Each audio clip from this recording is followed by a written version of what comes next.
It's time to take a ride on the Steelers Afternoon Drive with our co-hosts, Alan Saunders and Zachary Smith.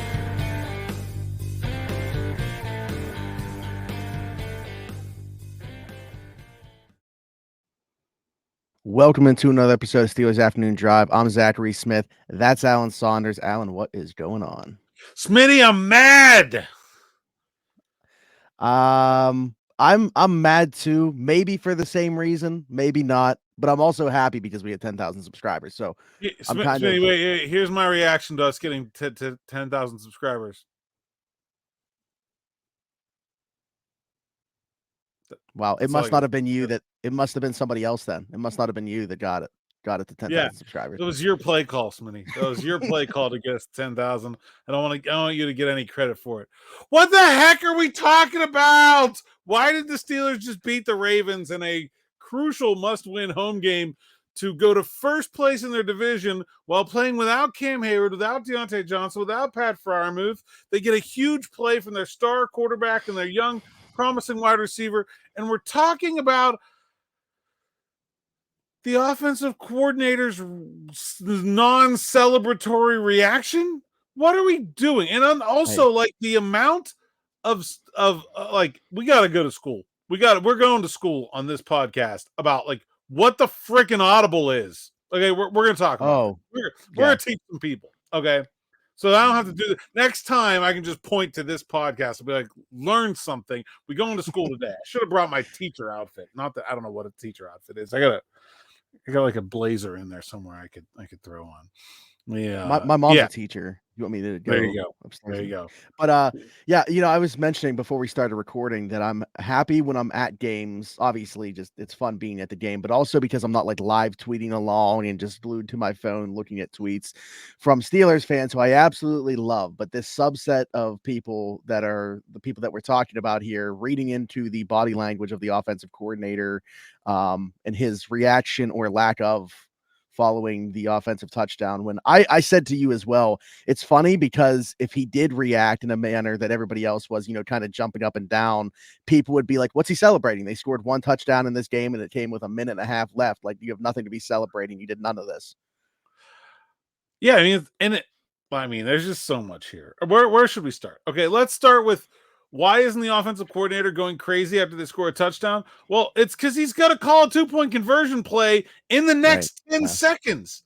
It's a 25-second play clock after a score. Like, he has 10 seconds to get a play in. Like, he's got to make sure that that's what they're doing. There's somebody in his ear talking to him probably. Like, he's at work. If you had a camera on me when the Steelers score a touchdown, I'm sure that the reaction looks basically the same as Matt Canada. It's a little like, It's the same thing. Like, it's not that I don't care. It's not like when you're a professional doing a job and that job involves timeliness, you don't have time to celebrate. There's 10 dudes in that box. Half of them are like scouts. They probably don't even have like a game day responsibility. Like, they don't have a job. They're just there watching the game. Mm-hmm. Like, he has a job to do in that moment. Like, Kenny Pickett can run down and celebrate with George Pickens. There's nothing for him to do until Matt Canada comes on the microphone in his ear and says, hey, we're going for 2. It's red rover right, blue 18. Like that's it. Nobody else has anything. Nobody on the entire team has anything to do right there except for Mike Tomlin deciding to go for 2, and then Matt Canada needing to have a play call ready, whether he wants to or not. And like, man, in the 2-minute drill, when you're kind of going tempo and no huddle, like, the offensive coordinator's job is hectic. He's going to call a play that he thinks is going to work. Then he's got to have in his mind, okay, what are we going to do if it does work? What are we going to do if it doesn't work? Like, okay, that was a 2nd and 9. What's the 3rd and long call? Okay, because it's a pass on 2nd and 9. So he's got to have in his head, if this is an incomplete pass, or if it's a sack, or if it's like a 1-yard check down, what's the 3rd and long call going to be? What are we going to have to go quickly? Okay, what if it's 3rd and short? Okay, what if we get to 1st and 10? Okay, what if we get the first down? Then what do we want to do? What do we want to do next? He's got 1,500 things in his mind. He's not taking time to celebrate a touchdown. Like, that doesn't mean he's not happy about it. Like, that's absurd. Like, I'm sure he's happy about it. He's just busy doing his job, and that's what busy people doing their job look like. Craziness. Yeah, I mean, as the fan perspective here, I got to be honest, Alan, I wish that I could, be on the same page as the fans that were, reading into this a little bit too much. But I saw it as a non-topic. Like I couldn't believe that this was a discussion. At the same time, I 100% can believe it because we're talking about Matt Canada. We're looking for basically anything within the fan base to point at when it comes to the offensive coordinator. And you're just not used to seeing it. The offensive coordinator isn't usually on camera the second after a team scores a touchdown. Like that's what it always looks like. And you know why you don't always see it? Because it's boring. Nobody cares that, like, if I'm a TV producer and I have that camera angle, I'm like, what did the coordinator do? Nothing. All right, never mind. Yeah, we're not going to that. Like, like what it's, but that's not an atypical reaction from a professional at work. It's just not. This is speculation, but I'm curious as to what you think. Do you think it would be any different if that was a walk-off touchdown, like as time expired? Yeah, absolutely. Absolutely. Yeah. In fact, we've seen that. I mean, even if it was a play where they're automatically going for one, like a normal run, not in that time frame where they've got to go for two. If it was just a normal touchdown, yeah, I think the reaction would have been different. But specifically in that instance, like the clock is ticking. Like he's got to get that next play ready to go. It's just a guy working. It's different if it's a walk-off, overtime, walk-off, take this headset off, throw it in the air, celebrate, flip a chair over. Who cares? Like, it's different. Like, you got a job to do. And, like, you're saying, like, people would be – I don't know if people would be upset about him celebrating or not, but, like, the coaches are the guys who have to be the calm people. Like, they can't be going nuts celebrating when they have a responsibility in that moment. Like, that is their job. They are good at separating the emotion of the game from their ability to do their job. It is a requirement of being a coach. And look, I didn't love the 2-point play call, so I'm not going to sit here and say, like, great job on that, but that's just him doing his job. It's crazy to think that's anything else. I saw some people questioning them going for two on that as well. It's like really it doesn't. So they were up 4 and they could get it to 6. So what that means is it doesn't matter if there's no difference between a 4-point lead and a 6-point lead, except if you give up a touchdown. With the 6-point lead, now you're only, it's if you start trading touchdowns, now you get into a place where a 2-point conversion can give you the extra point. That's all. There's not a lot of times where it's going to make a big difference, but they clearly knew they wanted to go for 2, and I'm sure Tomlin was in his ear talking about it, as he's sitting there listening, so yeah, I mean, I guess, like, for me, the way I was looking at it is worst case scenario. If you get to 2 and give up the touchdown, I mean, you're giving yourself a shot that if you block the extra point, a la the opener in Cincinnati last year, then you're going to overtime or something, like, or at least still a tie game. Yeah, it gets you the chance. I mean, it's not it doesn't really matter in that regard, but like, that's the other thing is, like, if there were, I mean, there wasn't a lot of time left in that game, but if there was going to be multiple possessions back and forth up 4, you would want to get it to 6 is basically the answer there. And there were a lot of timeouts left. And as we saw, there ended up being multiple possessions back and forth. Maybe we can get into that later too. But I'm not done on this rant. Okay. Because even if we want to say that this is like a dumb reaction from Matt Canada or something like that, like, the idea that this wasn't his play call, this is the second part of this. Somehow people have interpreted this reaction that, that means he didn't call this play, which is just bonkers for one. I mean, look, did Mike Tomlin call that play? Maybe. I don't know. Mike Tomlin calls plays from time to time. He's the head coach. He does have that ability. He could have stepped in and said, hey, I like this one right here, and gone with it.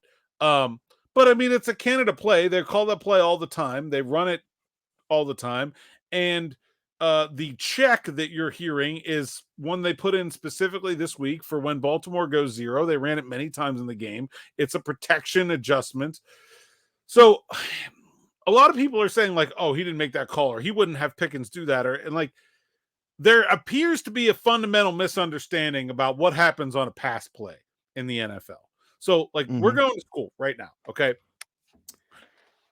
Stepping in again. If I'm the offensive coordinator, I'm going to call a play, okay? And that play involves two things, okay? It involves a protection, okay? Who's blocking, and then who's blocking in generally what order from the mic over. So center blocks the mic, and then, left tackle has one to the left, or left guard has one to the left tackle has two to the left, whatever, okay? And then a passing concept. Okay, so maybe there's lots of passing concepts. If you follow people on Twitter or you read Derek Bell's analysis at SteelersNow.com, you'll learn about passing concepts like Hank and Yankee and whatever. There are all kinds. Okay, four verts, shallow cross, whatever you want to run. Okay, however you want to line up the routes. Okay, so there's two pieces to this. There's a protection and then there's routes, and you can call the routes from a different formation, from similar formations. There's all kinds of things. A play call has a lot of parts to it, right? You have the personnel grouping, then you have the alignment, and then you have the play call. So we're in this certain personnel group. It's 11 personnel. We have, one running back, one tight end, 3 wide receivers on the field. We're in this sort of alignment. We're in a bunch. We're in trips. We're in, whatever, wide receivers in the backfield. However you have them lined up. Okay, and then you call the protection, and then you have the play call, whatever, 4 verts or wherever we're going. Okay, most of the time, a play call does not have where the quarterback is throwing the ball as part of that play call. There are some exceptions to this, like a screen, where like the entire team needs to know that the ball is going to the guy that it's supposed to go to, because we're all blocking. There's no option for the quarterback. His throw is predetermined by the play call.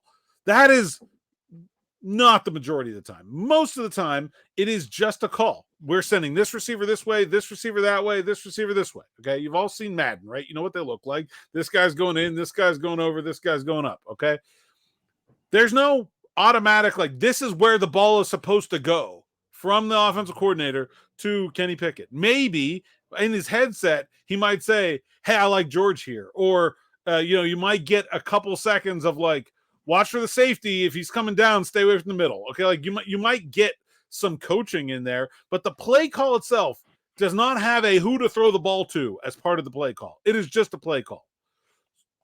Every play generally has things that will change about that play depending on the way the defense aligns.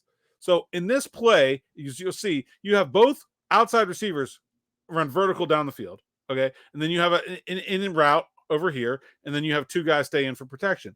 So if this coverage is cover 3, okay, where the 2 corners are going to play off ball and they're going to go down the field with those wide receivers, the first read for Kenny Pickett is probably going to be the in. Okay, he's going to look at Allen Robinson and throw that in.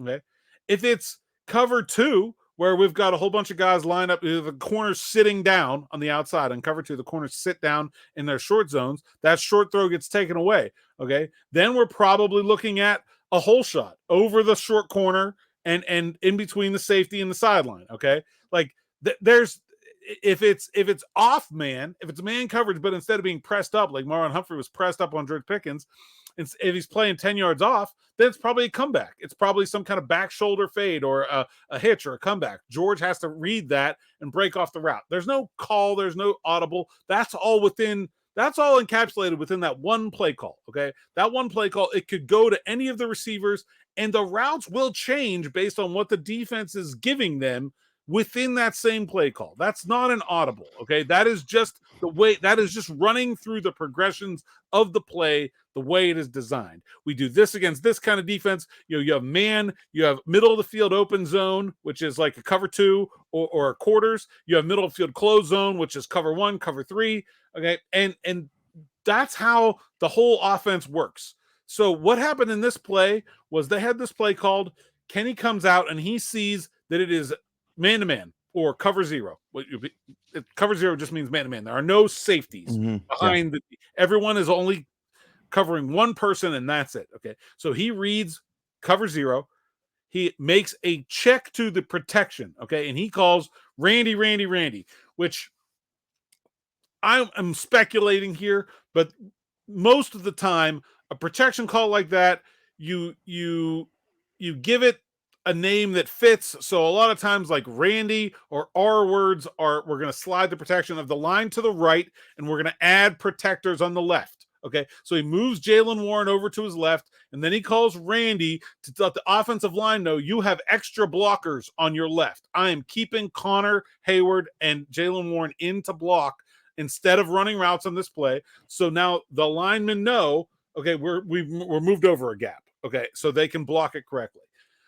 If it was a play call change, okay, that would involve changing not just the protection, but the route concepts for the wide receivers. So he would have to make a call to the wide receivers, and that may not be the same call to each wide receiver. And sometimes they'll have hand gestures, like he'll go up and give it one of these, hand on the wrist, or he'll go thumbs up, or something like that. There's none of that communication between Pickett and the wide receivers on this play. He doesn't ever speak to the wide receivers to be able to tell them, I want you to run a different concept. All he's doing is changing the protection. George and who was the other outside? Was Allen Robinson outside? No, it was might have been Allen Robinson. Was Allen Robinson the other outside receiver there? And then I honestly don't know. Connor and Jaylen and whoever the other outside receiver is, they both read their coverage that it's pressed up and that they're going to take them deep instead of running some kind of comeback. You get the same read from both guys. And he makes a protection call. They change the protection. They block it up. He gets George one-on-one, and he throws the play. It throws the ball. But that is the way the play is designed to be run. That play ran the way it was designed to be run, could turn out to look 10 or 15 different ways in the end product based on what the defense is showing them and the kind of adjustments that Pickett makes at the line. But that doesn't mean he's calling an audible. An audible is like, hey, you know what? I don't like this look. We're just going to hand it off to Jaylen. We're going to run inside zone instead. Okay. Like that's an audible. Yeah. Okay. Or it's a run play, but I just see that the guy's way off. I'm just going to throw the ball out here to Calvin Austin and see if he can run with it. Okay. Like that's an audible. That's not what this is. And I'll be honest, I'm not even sure that Kenny Pickett is allowed to call that kind of audible in this offense. We have not seen him do it very often. There was one I saw that game where he actually communicated a call to the wide receivers that he was changing the play. That is not going to happen most of the time.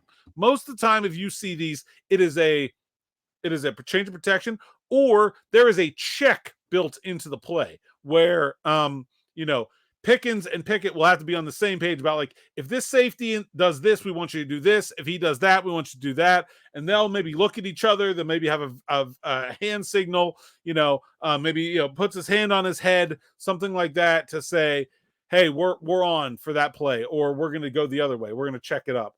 But that, I mean, this, and to just one more thing, let's just say, okay, that was an audible. Okay, that let's just say, even though it was not an audible, let's just say it had been an audible. Let's say Kenny comes out, the play call was something else. I don't know, the shallow cross or 4 hitches or whatever. Okay, let's say he's just like, nah, screw that. We're calling something else here. Even if he did, who sets up the audibles? Well, Matt Canada. And who puts in the audibles in the ways that Kenny is able to use it? Matt Canada. Like, it's not like it would be taking anything away from Matt Canada if his young quarterback went up to the line and said, they're giving us a look that we were not expecting. I'm going to change the play. And then he goes and does it. That's awesome for Matt Canada. There's nothing wrong with that. He would not be upset by that at all. If Kenny goes up there and says, hey, that thing that we were going to do wasn't going to work, I did something else instead, improvised, and made a touchdown happen, I guarantee you Matt Canada is not going to be mad about that, and no one in football is going to think less of Matt Canada for that. The thing they're going to think is like, hey, that Kenny Pickett's really developing well. It's probably a credit to his coordinator. Like, at no point would any of this reflect negatively on Matt Canada. So it's just ridiculous. I did go back and look. It was Allen Robinson outside as well, that's Calvin Austin in the slot. Yeah, on that play. The one thing that I saw that I had to bring up was real funny was somebody put up a picture of Glenn Thomas and said that this was the guy that called that play. Like, for what reason? I don't know. I mean, look, play calling is collaborative. There are times where there's a couple people in that headset. Maybe somebody did come up with the idea, like, "Hey, we haven't called this one in a while. Let's see if it works." And sometimes you go with it. Like there are a Mhm. lot of coaches in that field that have intuition, that have experience, that have seen things on tape. You know, sure, maybe he didn't call it. I don't know. Maybe Kenny suggested it and said, "Hey, this next drive, I want to see if we can work this one in." Sure, plenty of that happen. It's still Matt's offense. It's still not negatively reflecting on him, whether he was specifically the one that spoke the words to Pickett into the microphone to get him to call that play. It doesn't matter. Like it's Yeah. it's kind of immaterial. Like that, it's all good for him and good for the team. And there's nobody out there that's like I said. So apparently somebody asked Jaylen Warren like about Kenny changing the play, and he said that he did. Well, Kenny changed Jaylen Warren's assignment. He didn't change the entire play. He changed the play for Jaylen Warren. And maybe Jaylen isn't even aware of what Kenny is doing outside of changing his assignment. He's focused on his thing. Doesn't matter if Kenny talks to George or not. To him, like to George said, no, that was my route from the beginning. George was like, that's all I was doing, was going down the field. So like, the players aren't looking at it from a but like, so is Warren throwing his coordinator under the bus? No, because no player would think that would be bad for Matt Canada if Kenny had changed the play. Like that's insane. No one would think that. Yeah. And why did they check to that? Why did they change the protection? Because you said like the Ravens being in man cover 0. I want to talk about the coaching, on the other side of this thing with Harbaugh's staff and this one. There was a couple instances, and I understand that fourth down that they ended up going for, they were never supposed to snap the ball. So maybe, you can't place the blame there that I originally had. But what did you think of this head to head in terms of Harbaugh versus Tomlin, which is now a very storied battle head to head? Oh, Tomlin took his lunch money. I mean, this is not even close. Like, first of all, the first punt of the game comes from well within Justin Tucker's field goal range. Didn't even seem like Harbaugh considered it. Yeah, it was, what was it, like Okay. 58 or It was something? like 56, 50 something. I mean, whatever. Yeah. You can make that. Yeah. Okay. Didn't even consider it. The I don't know, like, what were they trying to draw? Here's the thing, is like, were they trying to draw him off sides there? Is that what the plan was? And then but they didn't want to snap the ball. Like, I don't understand what the goal was there before the end of the half. And then, like, why did they get away from running the ball? Like they were running the ball great in the first half. They were winning the game the whole time until 1 minute and 15 seconds left or something like that. What? I mean, how many pass attempts did Lamar Jackson have? How is it he had 38 pass attempts? How are you winning a game wire to wire and your quarterback has your running quarterback with a running offense has 38 pass attempts? Like, it doesn't make any sense to me. I don't know why that happened. And then, like, why are they in cover 0? I mean, they're kind of desperate. Okay, I get it. The Steelers were already very close to field goal range. They probably felt like they needed to get a sack to push Pickett back and make it hard to get a field goal there. But man, there is no one else on the field that I care about except for George Pickens right there. And I have a lot of faith in Marlon Humphrey. He's a veteran corner, and he's really, really good. That's not his It's also thing. his first game of the season. He was also just coming back. That's never been his thing. He's a big physical guy who punishes you for catching the ball, rips the ball out, can press you, sure, but can also get beaten deep. Like that. Man, Well, that's the thing, is you could have had one safety down in the ball. I would have kept one guy over top. If you're going to load up the box still. Even one safety in the middle of the field, Pickett probably still throws that. Probably. But man, I don't know. It's just a bonkers coaching decision. Several of them in a row from John Harbaugh on the Ravens staff there, to me, that I felt like they really, and like, what's Lamar doing on 3rd and goal, throwing the ball there? Like, yeah, touchdown feels insurmountable to me there. Like, I mean, it turned out not to be, but because they had to defend the field goal line, like, that's the only reason the Steelers score a touchdown. I think the Ravens, and we talk about all the drops. Like, the Ravens blew that game far more than the Steelers won it. The Ravens blew it.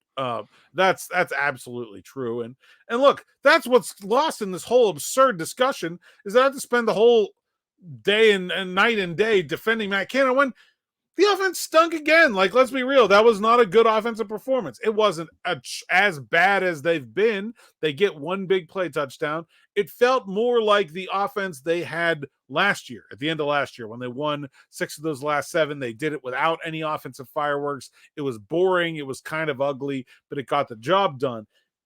So I think this, if the Steelers had been giving us this offense that they got this week all year, how different do you feel like the conversation would be about Matt Canada, Kenny Pickett in this offense if it had just been sort of like a 1-to-1 continuation of the end of last year, where they didn't score a lot, but they were mostly able to keep things close, be within a touchdown or so late, and Kenny has 2 late game-winning drives? How different is the conversation about things if that's the way things play out? Record wise, I think they're 4-1.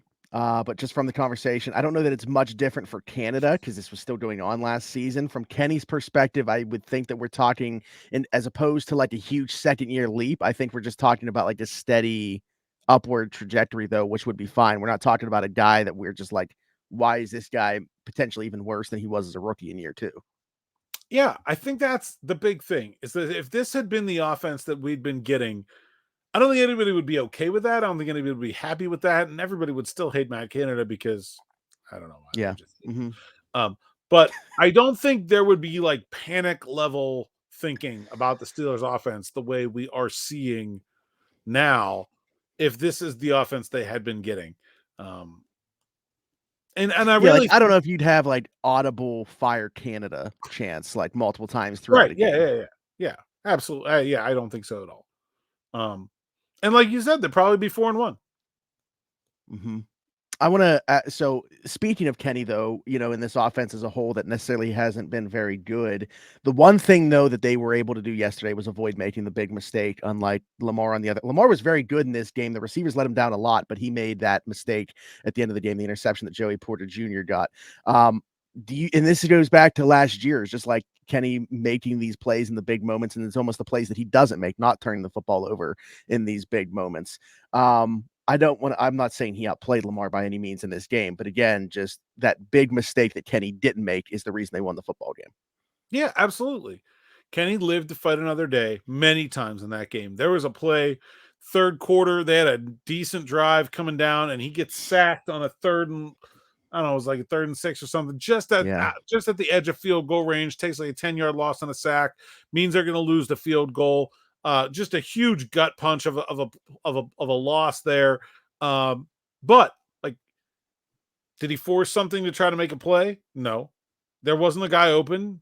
Tucked the ball down, tried to get out of the pocket, couldn't do that. Just went down. Like, did the Steelers need those points way more than the Ravens needed a touchdown versus a field goal at the end of the game? Yeah, but Kenny didn't panic, and he didn't try to do too much, and he lived to fight another day. And Lamar Jackson did panic and did try to do too much. He turned the ball over, and that's why the Steelers won the game. I don't want to say that Kenny Pickett was better than Lamar Jackson, but he was smarter than Lamar Jackson. Okay, he took his lumps, and he did not give the Ravens anything. All of the Steelers' points in this game came from mistakes by the Ravens offense. All of them. You have the fumble that turns into a field goal. You get 2 points on the safety. Then you get another field goal after the free kick and a good return by Gunnar Olszewski. Then you get the touchdown after the interception, and you get a field goal at the end after a strip sack fumble. Every single time the Steelers scored in this game, it was because they got the ball in a fortuitous situation from either the offense or their special teams. And the Steelers never gave that to Lamar Jackson the entire game. They did not give. You remember that 49ers game where it was like bad field position, turnover, bad field position. It felt like the game was over. Even though they didn't do anything on offense for most of this game, they did not put the defense in bad situations. And that's what allowed them to stay in the game long enough so they got their shit figured out and finally were able to make one good drive to win it. But you can't win it on the last play if you don't stay in it. And that is the one thing I feel like they did differently in this game compared to some of the two they've lost so far, is that things weren't working, but they found a way to just stay in the game until they gave themselves a chance to win it late. I think we all can acknowledge and recognize Kenny Pickett's greatness in those moments. Like, he's great at that. I did a long story about this at Pittsburgh Sports Now when I was covering Pitt. He had more game-winning touchdown drives in the last 2 minutes of regulation or overtime than any other quarterback in Pitt history by double in one season. No one had ever had more than 3 in a year, and he had 7 one time. And they were all touchdowns. Like, he is legitimately a great clutch quarterback. He is not a legitimately great quarterback. Like, the quarterbacking at all, like, I don't want to say Kenny was bad. He wasn't necessarily like the big problem, but he wasn't great. I mean, nowhere near good enough in that game. But if you give him the ball with 2 minutes left and 80 yards, you should feel good about that. They've just got to find a way to do enough in the first 58 minutes to put themselves in position to win it in the last 2. That's what they did on Sunday. That's what they hadn't been doing in those losses. Yeah, Alan, the last thing I wanted to bring up is I don't even know if we've really touched on the fact that the Steelers actually did win this football game. I mean, we've been mentioning a lot. I've been mentioning I had the hater hat on today. I had the hater hat on today, Smitty. I had it on.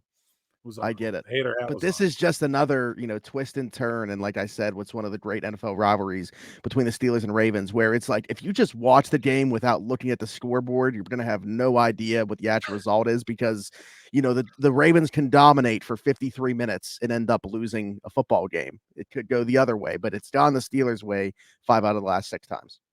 Because they take care of the football. That's what Mike Tomlin said after the game. I feel like that is very, very true. The Steelers have won the takeaway battle in these games, and you get outgained, and you have 2 takeaways or 3 takeaways to 0. You score points on special teams, you're gonna win the game. I mean, that's you have 3 takeaways to 0 and you block a kick. I wonder if you look up the win. How many times do you lose 3 takeaways to 0 and you block a kick? I bet it's never. I bet it's never if you do that. Like, it doesn't matter what else happens or how many yards you give up. If it's 3 takeaways to 0 and you block a kick, you're going to win the game. Which, by the way, Miles Killebrew, 3 block punts in 3 seasons with the Steelers. That guy's unreal. Dude, and you see him at St. Vincent, and like, the guy has nothing to do there because like his spot on the roster is generally fairly secure. He's out there like working with like this, like just like, oh, where's my hand? Oh, no, it needs to be here. Okay, there. I'll do it again. Like, he works endlessly at that one job, and he's really good at it. Credit to him. Credit to Danny Smith. I know he's a favored punching bag of the fan base from time to time. That kind of stuff doesn't happen without Danny's passion and dedication for that job. I think the Steelers special teams have been consistently their best unit this season. I don't think that's a stretch to say that at all. 100%. I would agree. Alan, we have a lot that we could continue to talk about, but I think that we will save. It's good because we got a whole bunch of days until the next game. Yeah. So let's not give them all of it right now. Let's just keep piecing it out there. Absolutely. Which, by the way, we are just going to do this piece by piece, but Thursday's episode of this week is going to be a very special episode. We hit the 10,000 subscriber mark on YouTube, so it's going to be a spectacle, if you will, on Steelers Afternoon Drive. We're going to play the full rendition of our song. We're going to do a bunch of giveaways. Alan, I've kind of lost track of everything that's going to be given away. So if you can give us the rundown again. Oh, I don't know. I keep finding more stuff. We've got a jersey. Oh, okay. I've got to give like 3 days worth of people that the jersey is not. Let's see here. Let me think about this. Have I done? I've now lost track of who I've. I might have too. If you say a name, I will be like, it is maybe not. It is not. I know I did left. It is not. Here, we'll just go. We'll just go. It is not any member of the offensive line. Okay. No lineman here. I think Broderick had already been rolled out. We had already done Broderick, but yeah. No member of the offensive line. That'll get us in there. We're also giving away. I got a 5950 hat. I've got like a tassel cap. I've got some socks that I showed off the other day. They're still sitting here. I can show them off again. They're fuzzy. There they are. It's cold. So like, if nobody claims these, Might just. And I've got a jacket, like a pullover jacket. In addition to the jersey, we got some beef jerky from Old Trapper, who sent it to us just because we're cool dudes, I guess. And I was like, yeah, let's give that away too. And so yeah, we're giving away a whole bunch. So we're gonna do it Thursday. We're gonna take the whole episode to do that. I think we're gonna do it live, and I think so. We'll have like some chat, like people can ask questions or comment or whatever, and we'll talk about that stuff as we go. And then we'll talk about the rules, how to win things. We'll give that out here over the next couple of days. There we go. And Alan, tell the people where they can find you. At @Saunders_PGH on X, at PGH Steelers Now on X, SteelersNow.com. That's where the words live. Read them so I can get paid. Like and subscribe to Steelers Now on YouTube so we can get to 20,000 subscribers, because we already got 10.